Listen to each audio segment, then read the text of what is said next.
There we go. Oh, looks like we are live on YouTube. So we're going to get this going right On the tube? about.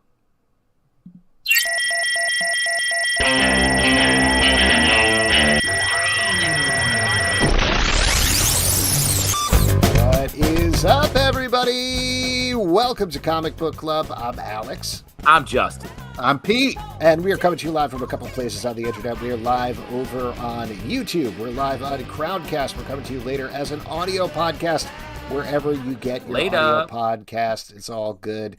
But we have a bunch of great guests for you this evening. Yeah. I'm very excited to bring them in. Very excited to talk to them. So I'll tell you what. Let's cut through the chit chat. You're gonna jump. Wait, but Alex, you haven't checked in with us. You haven't checked in. We could be going through. You don't even know what. Oh my God, what's going on with you guys? Yeah, I mean, look at that scary dungeon he's coming from. I'm in the dungeon, and all I want to do is get the show started, Alex. I don't know why you're wasting time with this chit chat. Oh, okay. Well, I was trying to check in with Pete. I was trying to find out what was going on with Pete. You don't want it. We don't have time for this, Pete. Yeah. We don't know. You're probably going to talk about Arrow or something. We don't have time for that. Let's get into it. Pete, who has been identified by our first guest as Stephen King-esque. Yes. Well, later in the show, and just a note for our guests who are listening to live right now, I originally told them they were coming in first. Unfortunately, we're going to have to switch you and do you second. Lieberman and, oh my gosh, Ryan Silbert. Yes, I'm blank for a second, are coming in second here. But first, we are going to bring in Mathew Klickstein, who is the creator and writer of See You at San Diego, an oral history of Comic-Con fandom and the Triumph of Geek Culture. Matthew, welcome to the show. Welcome. Hi. Thank you. Oh my gosh, thank you for coming on. You have I would call it massive tome coming out of Fantagraphics. This is, I mean, I think people can tell from the title how big this is, but this was wild to flip through. It's big. Yes, yeah. It's like going back in time, man. It's glorious. So it is. Pictures and I love this. This is basically like an entire oral history of San Diego. You got these incredible interviews, incredible pictures throughout. I mean, just to take it back to the beginning, you know, we're all obviously as geeks, as nerds, we've like been to San Diego. We love San Diego. But where did it start with deciding, okay, maybe I want to do an oral history of this, because that's decades. I don't know if it was a lot. It was a lot of work. Yeah. And to be clear, it actually goes back, I would say, even to the 1930s. The first real organized convention, which was a science fiction convention, of course, was the Worldcon in 1939 in New York. And we go all the way back there. Even a little bit before that, there's some discussion of Mary Shelley and science fiction and Frankenstein. Really what it is it's an oral history of all of pop culture fandom over the last century. The reason we focused a bit on San Diego Comic-Con is because it gave us a bit of a narrative thrust to talk about the prehistory, history, and then the expansion of what is actually the largest pop culture gathering worldwide. San Diego's not just where they do the Eisners. San Diego's not just considered the mecca of conventions. Guinness Book of World Records has called it the largest in the last few years. Obviously, since COVID, it's hard to tell now.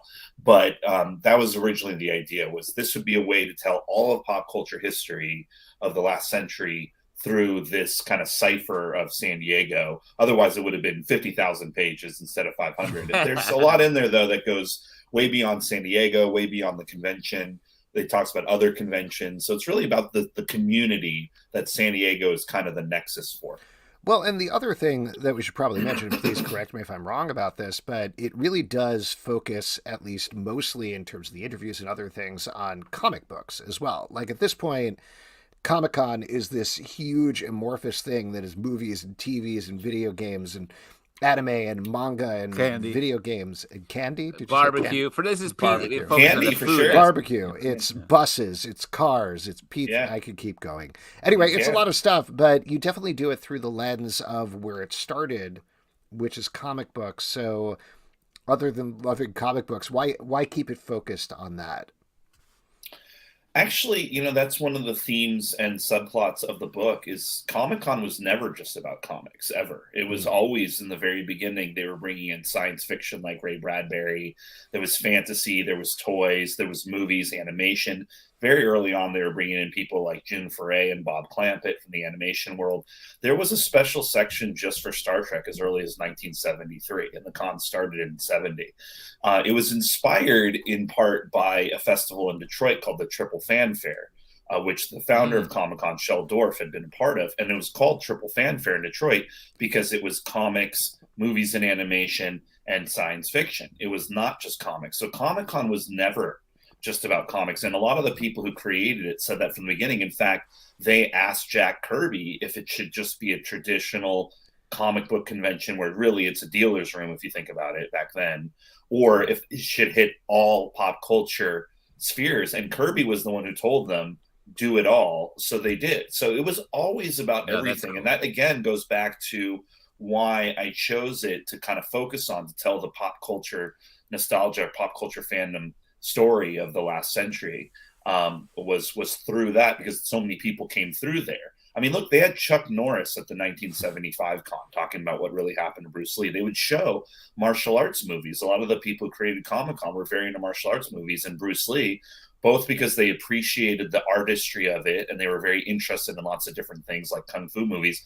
But also, if you think about it, Bruce Lee, just like the way that professional wrestlers would later come in, especially in places like Chicago, they were considered like real life superheroes in a way. So Bruce Lee is one of the closest that we'll see on screen, right, at least now, to a real life superhero. So that was happening. They had magicians coming in. They had people doing yo-yos, as you said, like the toys and the candy and everything. Now that was there in early on, and they intentionally wanted it that way. I even talked with a few of them about why then did they choose Comic-Con as the name, which was a little bit later down the road anyway, because it kept changing, because even San Diego wasn't a very well-known place at the time.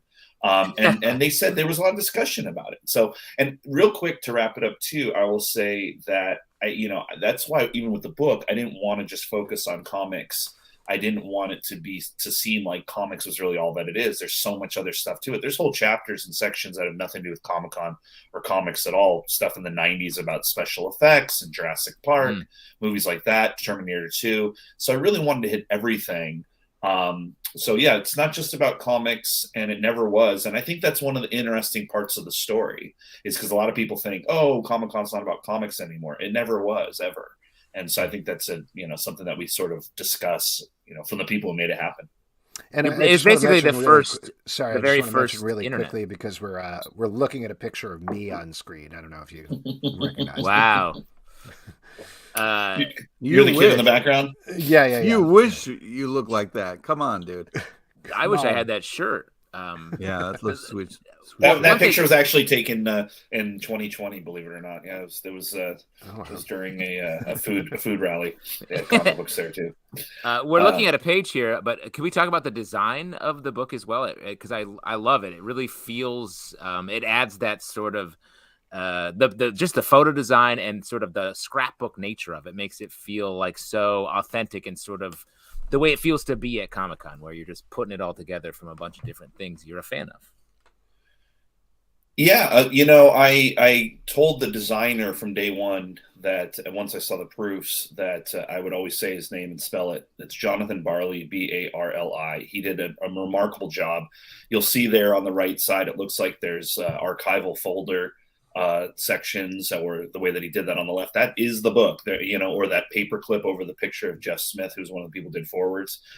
I wanted it to really have a zine DIY type of feel. I'm very fascinated by the zine scene, especially the late 80s, early 90s kind of hardcore punk scene and riot girl scene. And just that kind of, the mimeograph, the Xerox, the whiteout, I told even the designer, if we could have some things like you see the highlighter there, some of the captions are written in, like it looks like they're written in with ink. We wanted to have this real archival feel to it. And at the same time, Jonathan Barley, the designer, had just done a project on punk culture and zine culture. And he showed me some of the work he had done, and we were able to use that as a reference point. As I must say, and one of the reasons I went with them, we used those as a reference point for this kind of design that's a little bit more creative, a little bit more dynamic. We Told You So, the Fantagraphics oral history that came out a couple years ago. And it was actually one of the things that inspired me to want to reach out to Gary and Fantagraphics to do this book. Because I said, if they can do it like that, I would love to do this, because I've worked with other companies doing oral histories before, including Penguin with my first big one, the Nickelodeon book. And I kind of knew, especially these days, if I went with a major publisher like a HarperCollins or Simon Schuster, one of the ones I've worked with before, they wouldn't have given it the same kind of finesse and passion that Fantagraphics and Gary would give. You know, it would have been a 200-page book with maybe, if I'm lucky, you know, a couple pages of black and white inserts of photos in the middle. It wouldn't be this massive friggin' thing that's full color and with like, I mean, you know, it's a very visually pleasing book, and Fantagraphics is going to do that. Other companies aren't going to, invest that kind of resource into it. So I'm glad I went with them, and Jonathan did a fantastic job. So now, cool. I think probably the answer is just chip away at them. But when you have a massive amount of interviews like this, decades of material you're sifting through, where do you start when putting this story together? How do you start tackling it? That's a really good question that no one's really asked me before. Look, I've done long form oral histories before. As I said, I did the Nickelodeon one for Penguin, which somehow ended up as a clue on Jeopardy a couple weeks ago. I still don't know how that happened. You love to hear it. I don't even watch. Yeah, I don't watch Jeopardy, but I was getting all these text messages from friends, and one guy even films or doesn't film, but records every episode, so he filmed the scene. But yeah, so and I've done short form versions of it before as well. I read a lot of oral histories. I love Studs Terkel, James Andrew Miller, who did the great, SNL oral history, and a bunch of others. He just did the HBO one. Please Kill Me, obviously, the Legs McNeil book. The guys who did the MTV book did a great job from Spin originally. But and I love documentaries. I love both watching them, and again, I also make them. So, and I saw this as a documentary, as you guys might know. This actually started technically as a podcast series we did with SiriusXM. I originally wanted to do it as a book. We started getting stuff going for it. COVID happened. Suddenly everything was a big mess. And I had a friend who was a producer at SiriusXM and said they were trying to do some more. Let me turn the light on so actually you can see me. Do some more original. That's me. Do some more. Wow, glasses, beard. Oh man, great. So they wanted to do more original content. So I was able to move the project over there just to keep it going, so that we can actually get their interviews done. Like I needed support, I needed help, and so we did it first with the podcast series. That's when I did the interviews. I got about 70 hours of material. And then, the podcast series is about 7 hours, called Comic-Con Begins, just because we did it with Sirius. Don't worry, it's free everywhere, so you can find it wherever you'd like. But that was only about 4 or 5 hours of the material, because there was also a lot of music and archival stuff and stuff of Brain Stevens, one of our interviewees, doing some hosting, the kind of interstitial stuff. So I had about 10 times the material left after the podcast series, and I wanted to get it out there. I wanted to go deeper into certain things. I wanted to be able to talk about topics that we did not talk about in the podcast series, including I was interviewing these people during COVID and with the virtual stuff happening and whatnot. So I actually got people to talk about it somewhat in real time. I mean, Kevin Smith is talking in our thing about, what he thinks the future is going to be at Comic-Con after COVID's over. And I think that that's very interesting material that I wanted to get down into historical documentation. So that's here too. As far as where to start, it's just like anything else. It's where you start a painting or where you start any story. The corner, right? Yeah, exactly. Right over there. Yeah. What you do is you make sure that you are coordinating the numbers on your painting to what the color on your instructions. Ones are blue. Yeah. Yeah. I got you. So really, the real answer is I just Googled it. What's the start of my book, and it was there. There was actually a lot of different.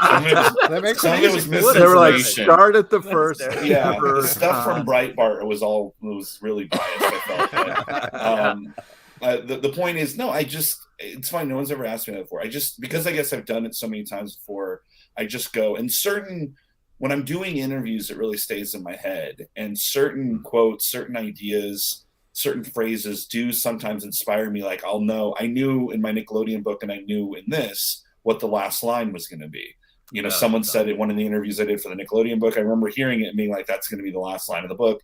And so too with this, funnily enough, it's one of the few interviews that exists with Shel Dorf, the founder of Comic-Con, talking about the importance of sharing when it comes to fandom.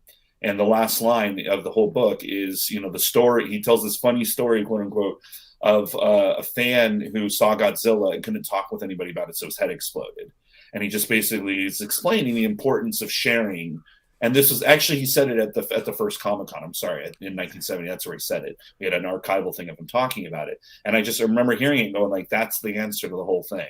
And it's got to end with the founder, Sheldorf. It starts and ends with, yeah. So other than that, though, I just kind of let things go. It really is like a puzzle. I really enjoy, it's like putting together a documentary. I really enjoy taking all the interviews and kind of cutting them together to tell the story. It's really fun. I very much enjoy not only reading, but making oral histories, and I'd like to make more.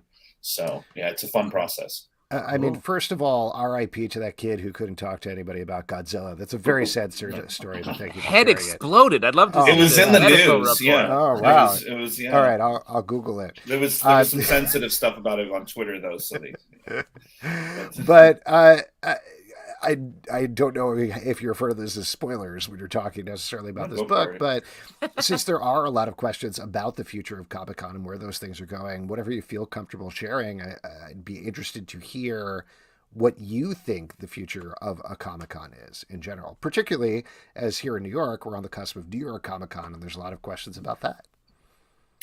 Sure. Well, one thing is you got to remember one other thing that makes San Diego unique is that it's a nonprofit and always has been. So San Diego has some advantages that, like a New York Comic-Con, that's corporate run and Repop and everything. Like there's certain kinds of things that they have to deal with that San Diego does not have to deal with.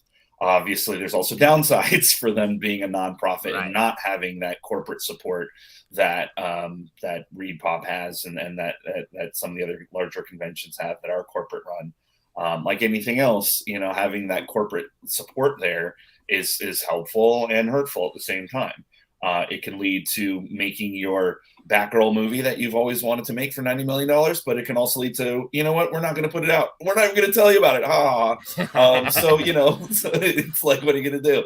But the point of story is that, so San Diego's different in that regard. So I don't know if you can compare it to what might go on with the future of New York or even any other convention that's of its size and nonprofit. That's another thing that makes San Diego extremely unique. It's supposedly supposed to be fan made and fan run, and that's the nonprofit aspect. Obviously, even with nonprofits, and as we know with any nonprofits, especially large ones, there's people making money and there's things going on behind the scenes, and it is what it is.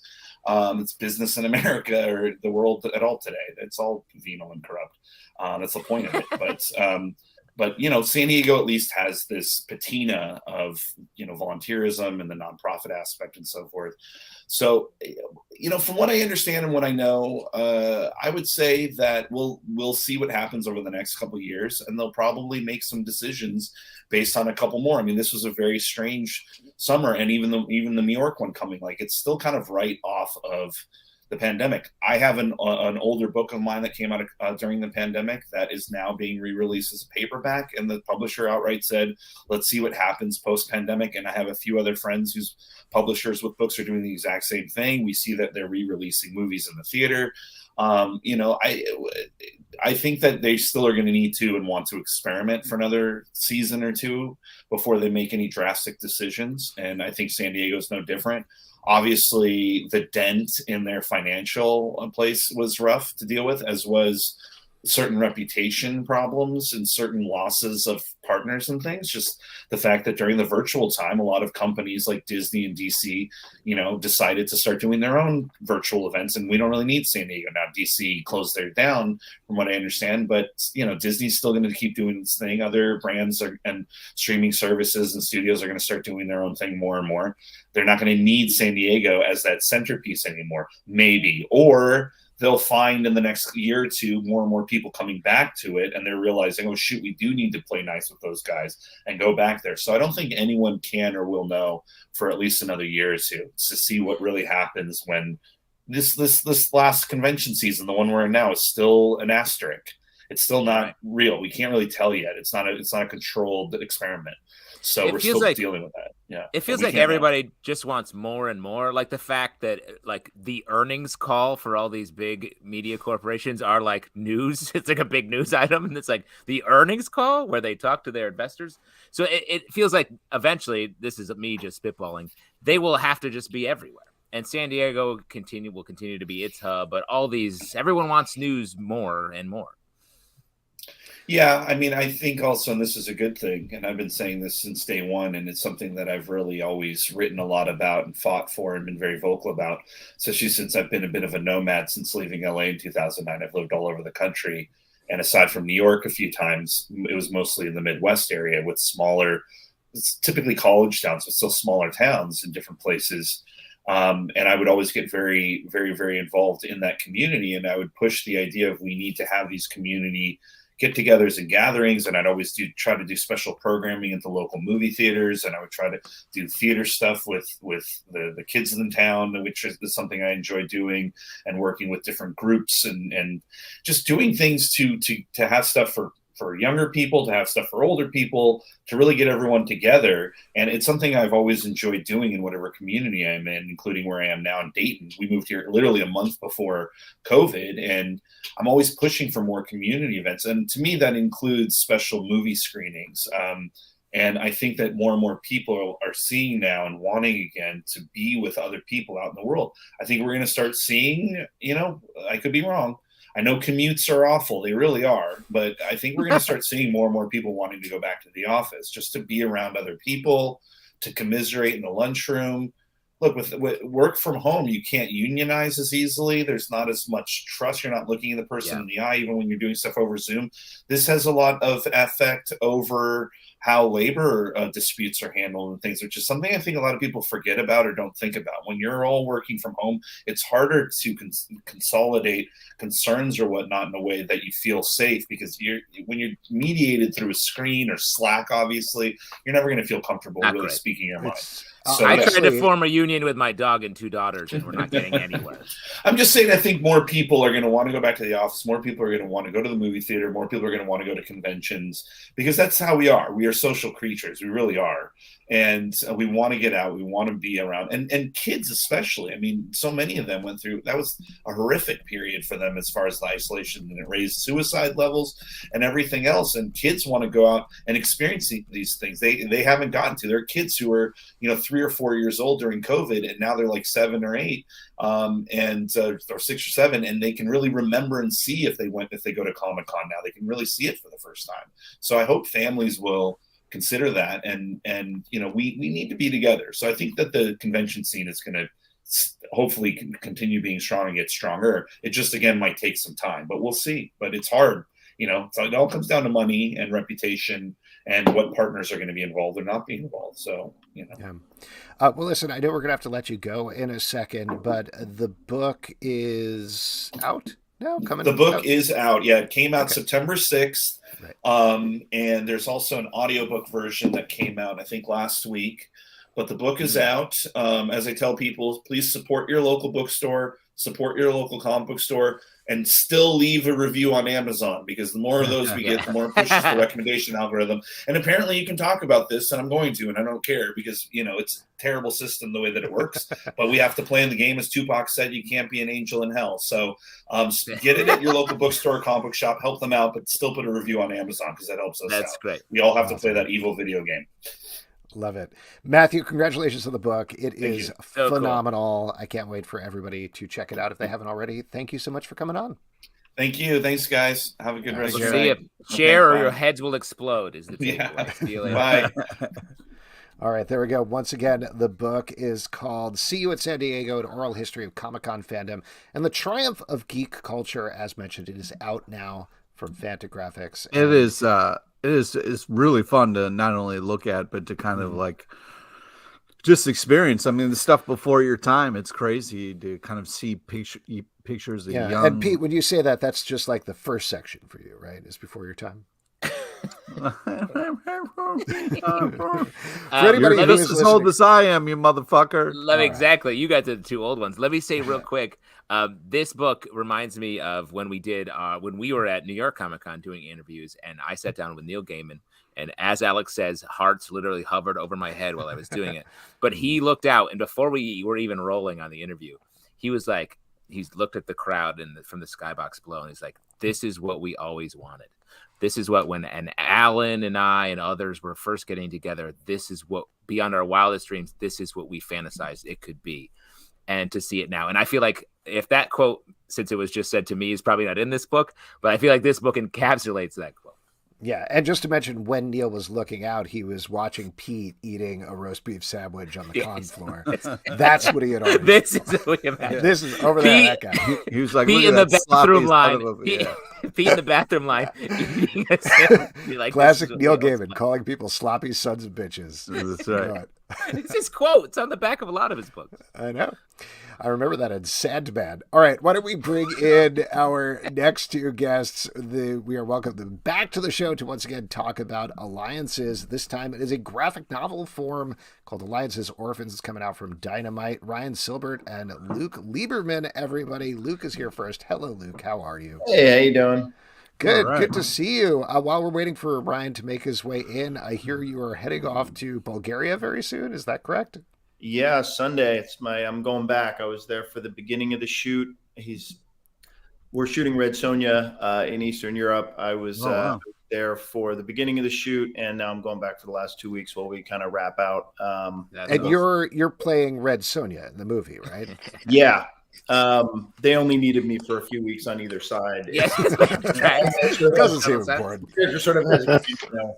Yes. Well, that is very cool. Now that Ryan is here as well. Hello. Welcome, guys. Great to have you back. Great to talk about this. So there's been a bunch of different iterations of Alliances at this point. You've had a couple of novels, you've had audiobooks, but I believe this is the first time, and we talked about this the last time you guys were on, but I believe this is the first time it's actually in comic book form, which given it started with Stan Lee and then working its way back to comics, this feels like kind of a homecoming in a way, right? Yeah. Yeah. I mean, at the time, when we were, if Stan didn't want to begin this in comics, obviously something he easily could have done, but he had a lot of experience in that media and wanted to try something different, which is why we started out with Audible as an audiobook. But after doing a couple books with Audible, it just felt right. There's a particular story in there that the prologue is something we wrote with Stan, and it was sort of the genesis of this whole universe. Like that scene is kind of the first sort of kernel that we created with him, and it just felt it was, first of all, it's also a story that demanded visual storytelling. I mean, it's a very big, sort of cosmic, sort of bombastic, colorful story with those kind of characters. So it kind of demanded it. But yeah, it also just kind of felt like kind of time to come home. Yeah. Now, before we get too into it, there is one thing that I wanted to mention to you guys that you did not create. We have a CBC chef, our comic book club chef, Brett Macris. He Stray Bullets. Every once in a while, he creates a drink based on some of our guests. And he did create one this week that I wanted to share with you guys. I'm going to bring it up here. It is called the Orphan, or the Orphans. Maybe Stray Bullet can I make it home? Clarify, but I'll read it off to anybody listening to the audio podcast. Yes. So it's bourbon, Campari, Cointreau, squeezed lemon, 2 dashes of Peychaud's bitters, 2 to 3 inch sprigs of rosemary, and a lemon peel. And I'll read the description that he wrote here.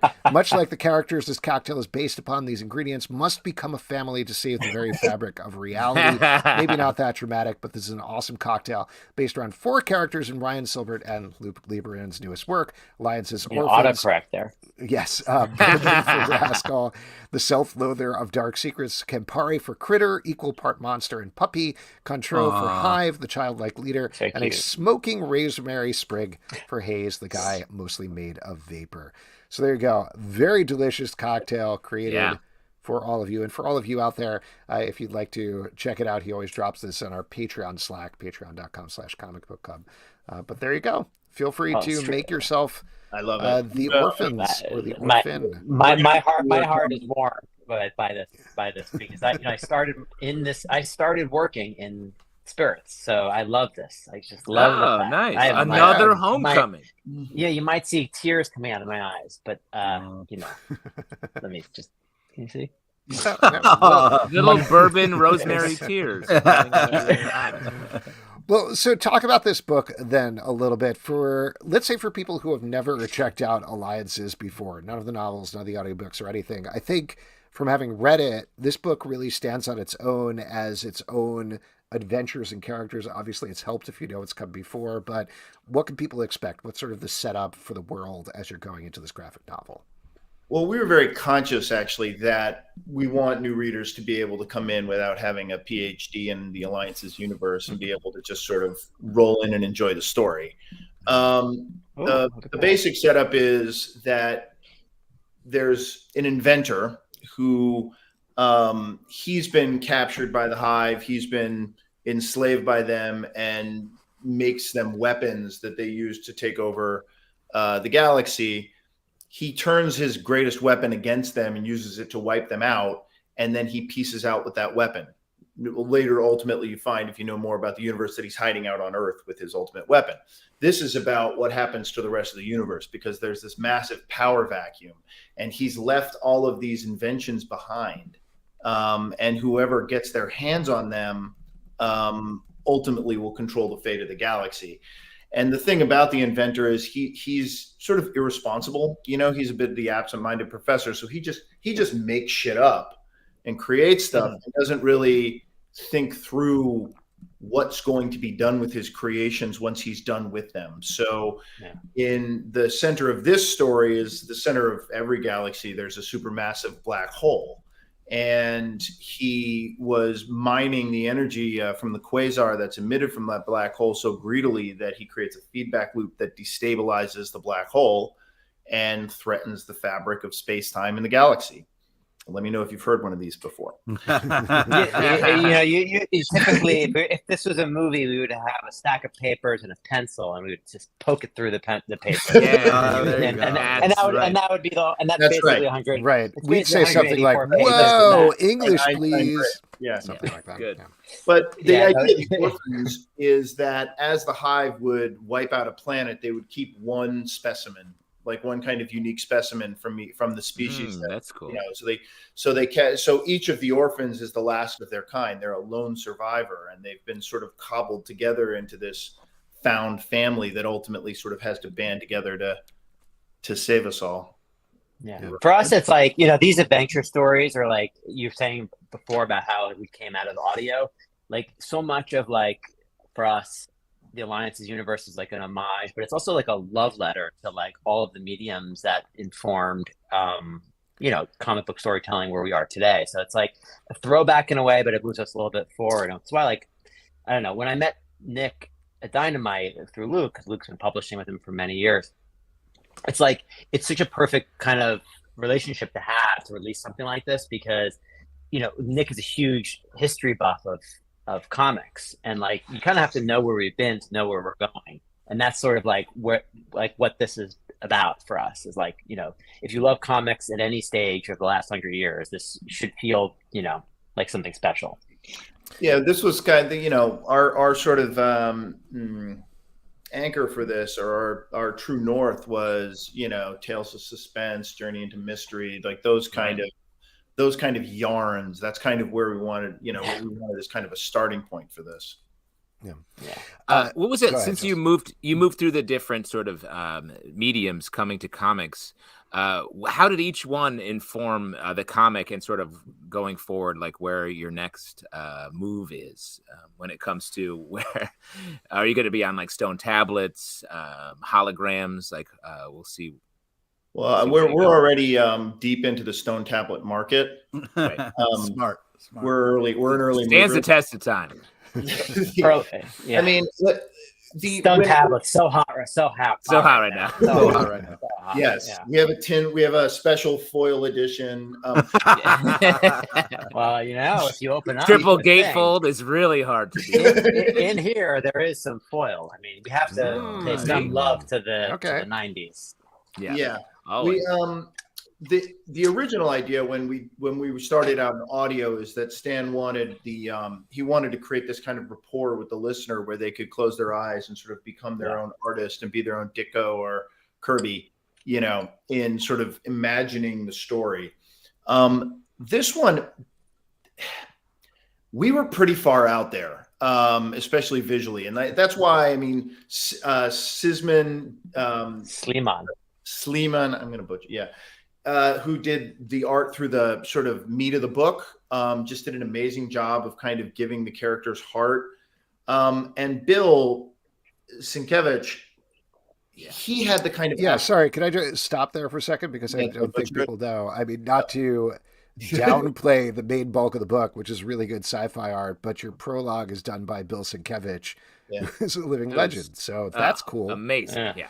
Well, but that was kind of part of what made it make sense for us to bring this into comics, was that, when Bill got on board, it was kind of like, now we knew we had somebody who could go out there in your wildest imagination, because that's what Bill has. He has a wild imagination, and that's what is sort of required by the sort of scale and strangeness of this book, that we wanted somebody who frankly, we wanted somebody who give us something we couldn't imagine. Right. I mean, we already had something that was pretty far out there, and we wanted someone who could come up with something that we wouldn't have even thought of. And Bill's I don't think he can help but be original, by the nature of his art. I did want to ask Luke, obviously you've been working at Dynamite, but Ryan, I believe this is your first comic book as a fellow brought up from mint condition in Port Washington person to now getting to create your comic book. How does that feel? Pete and Justin are so tired of hearing about the condition. I know, you guys. A store, one they cannot visit. Two, there are no photos of. Well, but going from comic book tell me more about this Port Washington culture experience that you guys we're very close to the North Shore Animal League. You got Publishers Clearinghouses right there. Sands Point Preserve, very fun. Wow, giant check market, huge. Great Gatsby. We're the mayors on Foursquare at Port Washington, if you're on that. I never thought I would ever be able to create a comic book. I was just listening to Matthew talk, and I had a fanzine growing up that I created on Prodigy, with just people. I was on Prodigy. Oh, good. Maybe you were one of the contributing writers. I was Speedball was my name, so if that is. Oh, you were on were you on CCC? I think I was, yes. Yeah, so you were Speedball there? Okay, so I was Venom. But, we'll find out. Holy shit. I don't think that corner of the internet exists anymore, but I feel like we spoke to each other. We 100% did. So Prodigy was a big inspiration. We'll talk about that in a little bit of different conversation. Prodigy was an actual inspiration for alliances in New Reality when we talk about these digital Atlantis type, internet forums that could exist and then disappear, right? Sink into the ocean. So that's something that William Ackerson, who's in Orphans, created. And it's this idea of you can create something that can just disappear in the digital age. And this is something that lives with William and guilt throughout Orphans. But in terms of just making a comic book, it's huge. I met Luke at Comic-Con, so listening to this thing about Matthew talk about the way how important Comic-Con is, it's vital to my whole life. And then to be able to make it with Dynamite is so unbelievable, and to make it with Bill, who is an incredible artist, who was my first exposure to comic books was Batman 400. So it's his cover, and it's just it's a dream, man, right? It's just there's no complaints here. And Dynamite and that whole team brought such an incredible amount of care to the project, knowing that it was one of Stan's last, and they have a long history with Luke, and everything was about quality. And I think that was something that when you physically can hold a book, you'll see it's a different kind of graphic novel, which I'm pretty happy about. So it shows that you can be a fan one day and be a creator 30 years later. Speaking of being a fan, first off, this is really not only beautiful, we're talking about how awesome it is, but it's epic, and it really does do a great job of bringing to this other world and kind of making you a part of everything. It feels so epic and space-like. I was really impressed. For you, what was your favorite part to see or to kind of put together, after a comic book is made and you get to hold it in your hands? What were some of your kind of favorite moments along this ride? See, Ryan has his. I haven't gotten to hold this in my hands yet. I'm going to get, I think literally when we do our signing at Midtown Comics on Friday is the first time I'm actually going to get the whole Midtown Comics, baby. Wait, on Friday? So you're going to Bulgaria and then you're coming back? No, I'm going to Bulgaria on Sunday. Oh, okay. All right. Just try to get the timeline. Alex, he sent his itinerary. Like, you gotta I'm so sorry. I'm so sorry. No, I can't wait to. This is when I I mean, switched you to a window seat if that's okay. I'm sorry. I just wanted you to be able to look out. It's well, yeah, it's business class only, man, for international Try travel. order. It Try sounds selfish, but like Flex. as order an important as it orphan is on the way there. as important as it is to make these books for like readers and other people, I almost felt like I was sort of making this for myself. Like I really just want to copy myself. Like I really just want one that goes on my shelf. And if you're asking me, like my favorite part of it is probably the end. The end was kind of the thing that I was sort of the proudest of. And also Sleeman did a job because, when you write the script for something like that, and it's like, here's a massive piece of technology wrapped around a quasar coming out of a black hole, and I'm not going to go any further into it than that, but it's like someone who really nails it, like, and manages to get all the character emotions, and there's it's a moment of high tension, and they really managed to bring it home.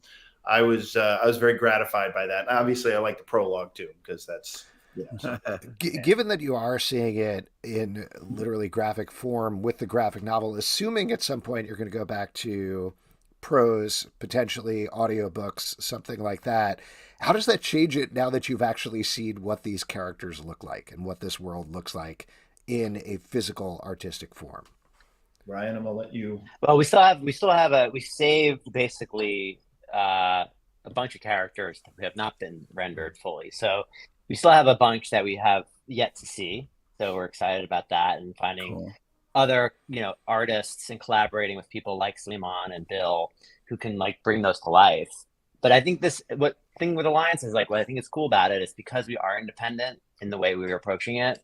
Like we're really flexible with what we can do, right? So we can like throw something down into an audio drama. We can make it into a prose novel. We may want to do something as a comic book and make it so that it doesn't have to feel like this dense, like Luke was saying, PhD, like interact. Like it shouldn't feel that way.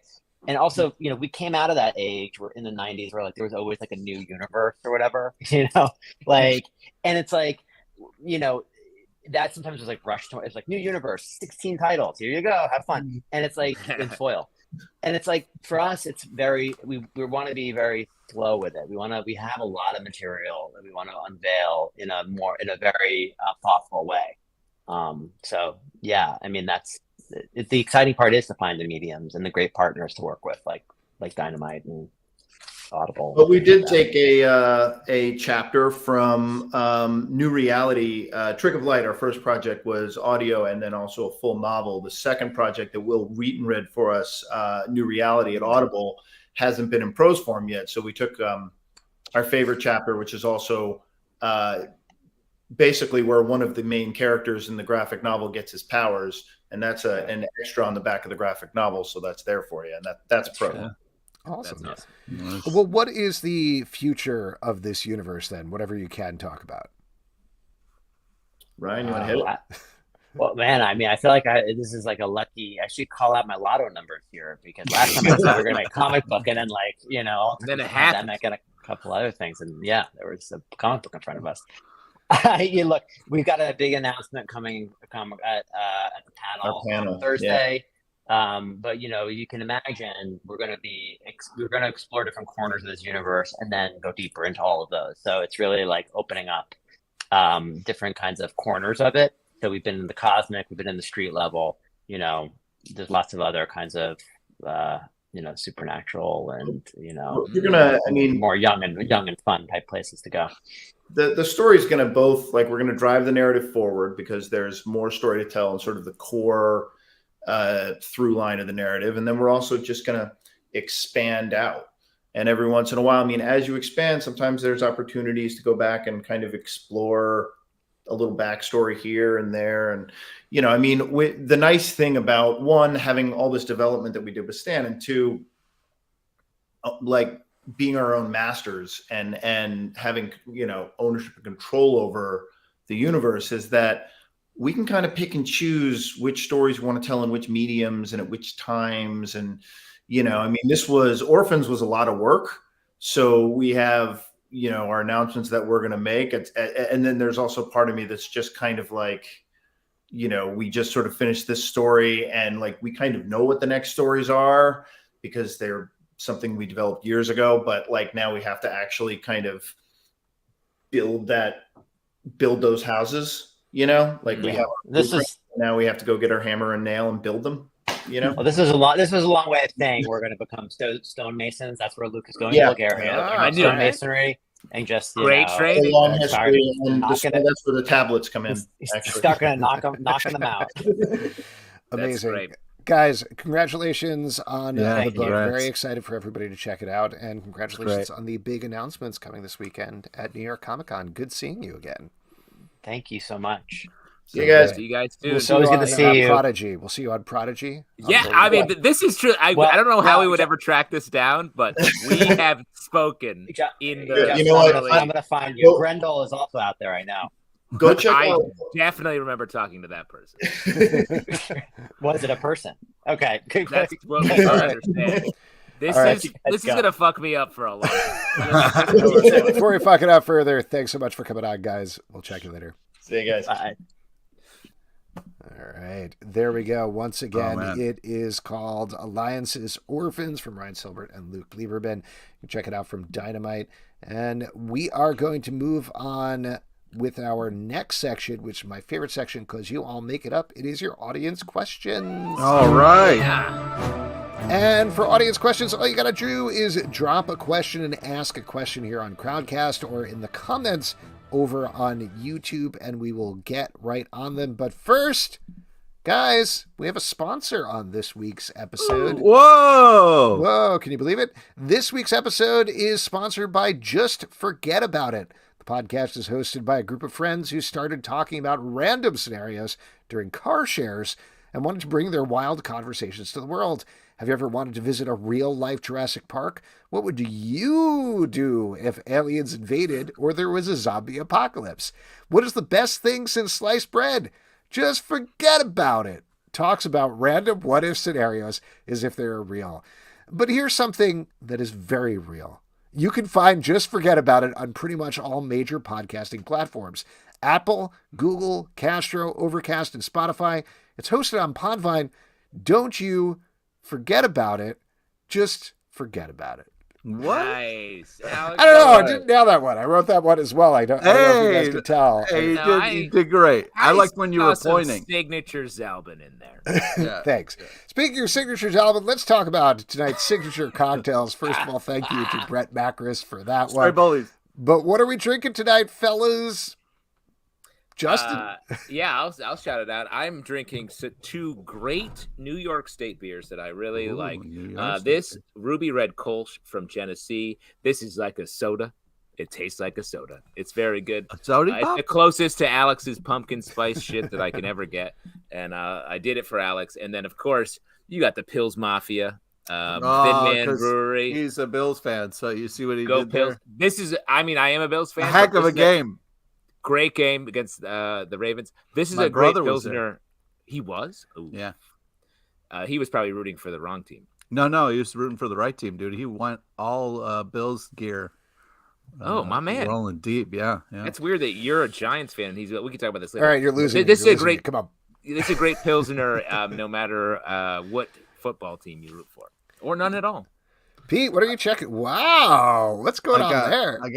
I went to my local beer place that wasn't douchey. Oh, and, this is not the place that scares you into buying beer. No, that's Okay. that was in West Philadelphia, where I raised. wasn't born or raised. This is in No Bmore, peanut butter milkshake Pilsner or whatever you from. No, it's called Bail Money, and it's quite delicious. It's at first I was like, I don't know if I'm gonna like this, but the more I drink it, the more I'm like, man, this is quality. Interesting. Yeah. I am drinking a Basil Hayden's dark rye that I've been kind of obsessed with the past week. It's very fancy. I love it. Yeah. Alex is entering his Hemingway phase. I think so. I've been my stupid October project. I don't think I could do like 31 scary movies in 31 days, but I'm very much enjoying when I have a free night. Just pour myself like 2 fingers of Basil Hayden's, watch a spooky movie. Feel like Come a on, real dude. adult. Do 3, bro. Don't mess around. Oh, he's just doing 2 fingers at a time. You know he's coming back for more. Yeah, When when we I get say real 2 scared. fingers, it's just a splash of rye because otherwise I'll fall asleep, and I stick my fingers in it to stir it around. Are the fingers going this way, or are they 2 fingers this way? 'Cause Well, that's the way I'm drinking. Let's not. Yeah. Like this. Alex, no. Oh, let's. Nope. No one is suggesting. Let's not make it too weird. All right, we got a question here. This is from Kevin. Hey. What's something you've never seen an oral history of but really want to? Great question. Comic book club, I guess, is the number one. Sure. I guess we're sort of always doing an oral history. 100%. We are an oral history. Yes. That's interesting. There's I don't been know. so many oral histories. It's tough to call, but I would like to, just for selfish reasons, love to hear like an oral history of Rochester. Learn some more new things about the place that I was born and raised. It would be fun because there's a lot of crazy quirks. This is not one. This is one that exists, but Live from New York, the SNL oral history is awesome. It is so good. Great read, yeah. But I sort of right next door to that, I would throw out an oral history of like the New York comedy scene, like when we were coming up. Oh, like, yeah, dude. With the sort of everything that was happening at UCB and all of the talent spinning out of just New York in general. Well, that was a tough thing. There was this like improv, like comedy scene thing being made. This like kind of documentary thing, and then the guy ended up getting like hired at UCB, and the whole thing kind of got tweaked. And you're talking about Nate Dern, I think. Yeah, exactly. I would love an oral history of the guy who was trying to do an oral history and then got shut down by UCB. He didn't get shut down. That's a story.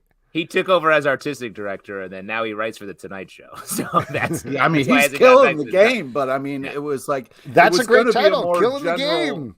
Yeah. The inside story. it is There it is. Yeah, There there it you is. go. Yeah. Alex, you're a character in this, no doubt. Ooh, You were the very AD minor at the character. AD at the pit. That's Yeah. that's a spot, man. You saw it all. And running Sketchfest. Oh, the stories I could tell. Yeah. And I mean, have. legit. I've often The, told them. the oral history of Elephant Larry. Sure. Why not? All right, we got one from Stray Bullet here. The major holidays are coming quick. One holiday has to go. Which one? No judgments. Ooh. Wait, we're getting rid of a holiday? Yeah, we're getting rid of a holiday. Tell you what, Valentine's I'll get rid of Hanukkah. Here's the thing. Hanukkah is It's totally fine. I have a nice time, but it's not as big of a deal as it's supposed to be, or the pressure people are like, you're celebrating Hanukkah, right? And I'm like, sure, I'm having some latkes or whatever. It's But good yeah, time. For example, your tonight kids is Yom would be Kippur. pissed. I'm not supposed to eat. I'm having a big old glass of rye. Well, that's the- not really a meal. Dude, don't though, is it? disrespect the Yom Kips like that, bro. Come on, Oh, man. I'm sorry, man. The Yom Kips. Yeah, Pete, I'll see you at very shul cool, later, right? Yeah, thank you. I appreciate Great. that. Pete and I are doing Toshkleith tomorrow. He knows Yeah. Alex, there was Yeah, a audience question on our Slack that I Wait, you haven't answered Hey, you which gotta holiday answer- you'd get rid of. I did answer, but you guys What'd don't you say? care. So I said Valentine's Day. Oh, nice. I think Did you we're say talking that? about Thanksgiving, Hanukkah, Christmas. It said New holidays, and so I Oh, went okay. with the. I guess I'd get rid of hallmark. Arbor Day while we're cheating. There we go. There's nothing wrong Howard with cheating. cheating. It's not cheating. I love holidays. I think more. I say we need more. But if I'm going to get rid of one, I would say New Year's Day. That's a fake one. It's weird that we have New Year's. No, Day. we need that day, dude. You need that day to pull yourself back together. Try to figure I out who disagree. you I are. think we would be able to connect and tell more crazy stories if we all had to go do stuff on our hungover day. No way. Oh, man. yeah. Don't make me do stuff when I'm hungover. That's not cool. Pete, you got a question from the Patreon Slack? Hit us I up. do. Yeah. So Jake, who's not from State Farm, asks, as kids, what movies did you guys remember being unreasonably scared by? My answer is Roger Rabbit, because Christopher Lloyd's eyes haunted me for many years as a child. Really fucked my shit up. And that's Yeah. my answer. So I just got to write down send Pete eyeballs in the mail Oh man. just to Please really don't. scare the shit out of There's the instant answer for me is the movie Nothing But Trouble, which was this like very weird comedy that like Dan Aykroyd is in and a bunch of other like people, random people. Oh, dude, and is the two giant babies. Oh my God, yeah, dude. Terrifying as that whole sausage thing really fucked me up too when they're eating those creepy yeah. The two I'll throw out there, which are actually probably very similar. One, very specifically, the Wheelers from Return to Oz. Return to Oz, scary. Very scary. The desert. The Wheelers like were a little cause for concern, but the desert that turned you into sand. I was terrified of sand. Yeah, I didn't like that. Wow. But the other one, which I mentioned the other day to my family, they're like, "What are you talking about?" Because we. Too much, but I was telling them about Superman 3, the end of Superman 3, the robot lady. Great answer. Also, that when that computer sucks in that lady, I was like, I'm gonna have to quit my Prodigy BB with my man Venom and Grendel over there because that was scary. Yeah, I told my wife about that, and I was like, "You were probably scared too." And she's like, "Well, my dad worked on computers, so it wasn't a big deal for me." And I was like, "All right." Wow. Yeah, she had a lot of relatives. I like how you're computers all the time. Marnie flexed on you. She was like, "My dad works in computers, so like grow up, Alex. Yeah, get it together." All right. We got a great question here in the comments on Crowdcast from Have You Nerd. I love when we learn random facts that need to even that surprise even you guys, like Pete's volleyball career. Also very true. What is something learned years after knowing each other that blew your mind? Ooh. Wow. Ooh. I mean, Pete is a never-ending font of crazy nonsense that I'm like, you did what? Talking the Costa Rica story that you tell. The story with your friend whose name is like the extreme vegan dream, the unseen vegan dream, and all that. Didn't you tell a story also about seeing a real ghost? Yep, that was in the past couple of years. I remember that. Yeah.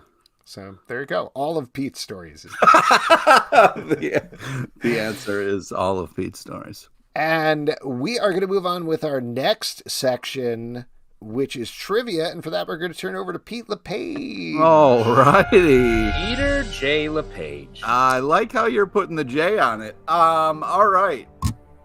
Hey, guys, this is the part where we give back to you, the lovely audience. It's an opportunity to win 25 free dollars in the form of a Midtown Comics gift card or a Long John Silver's gift card. Oh, that's right. My bad. Yeah, you have the choice, and choices are important. So yeah, we're looking for, unless we have selected somebody, we're looking for a first hand up person, a brave volunteer, whether you're on the tube or the cast, either way, we're looking for somebody to be brave enough to take this. Ooh, here we go. Volunteer here. All right, gonna bring you on in. Have you nerd to do trivia? And again, this is gonna be for your choice. Hello, how are you? Hey, what's up? Hey, so this is for your choice of either a Midtown Comics gift card or a Long John Silver's gift card. Your choice. You can let us know at the end.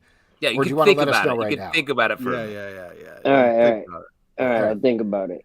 Okay, Good. All right, take it away, Pete. All right, today's trivia is on topical comic news and a small nod to the legend Coolio, R.I.P. Please listen to all three options before making your selection. Here we go. Question number 1.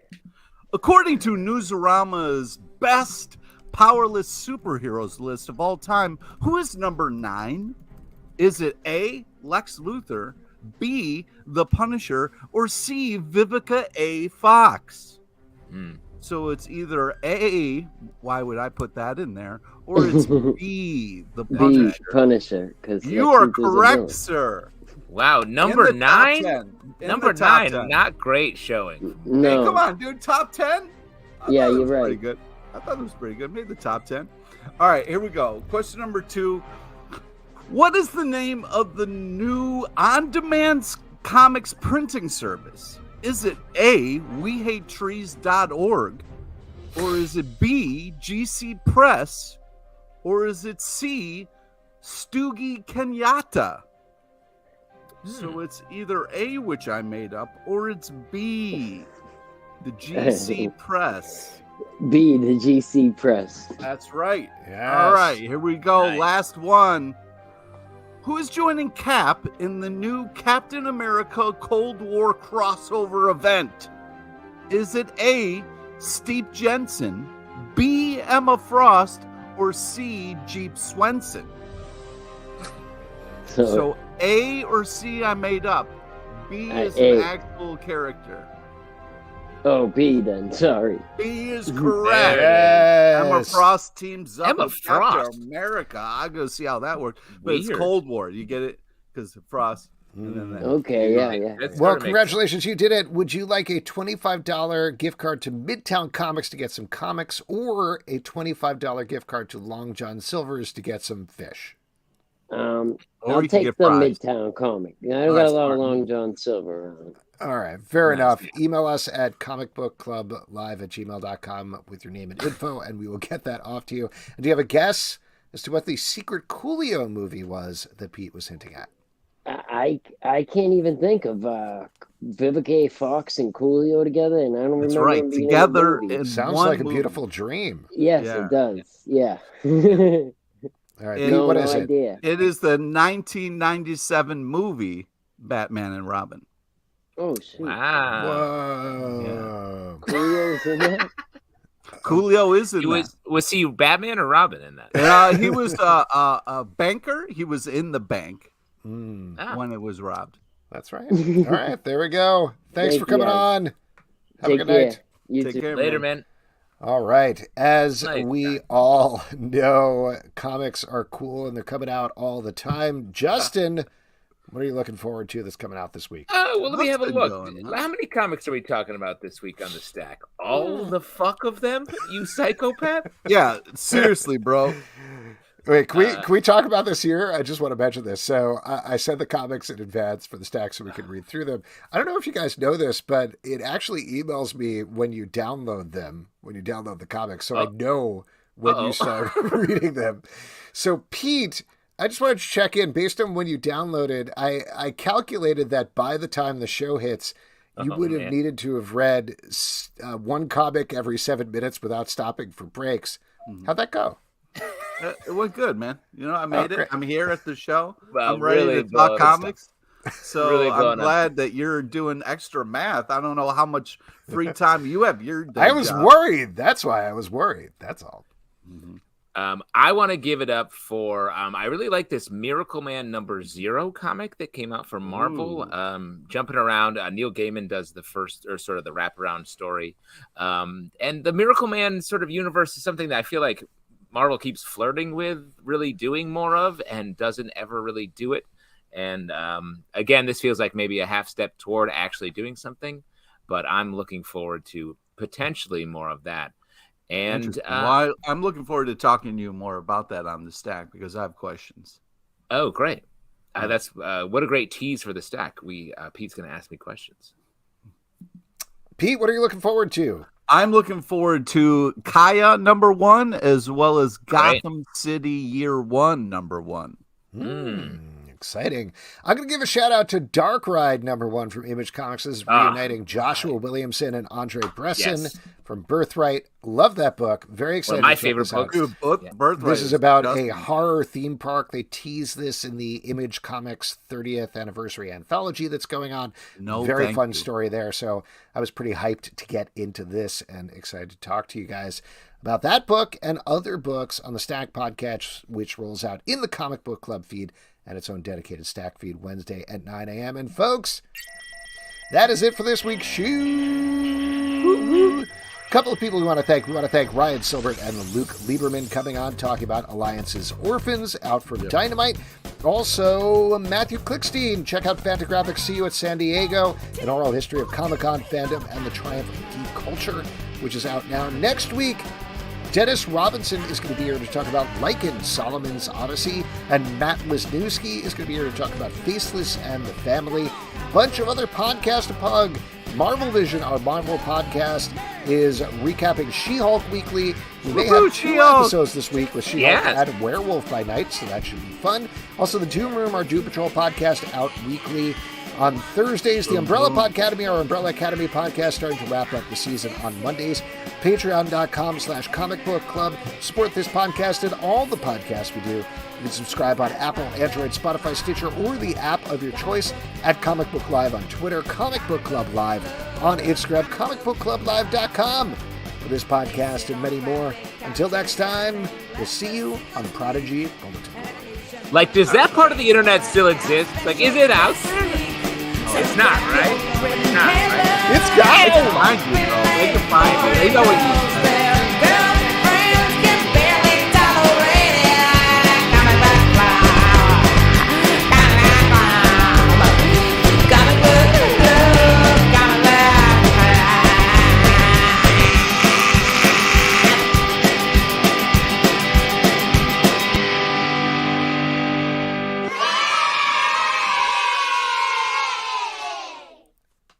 Thanks, everybody. Have a great night.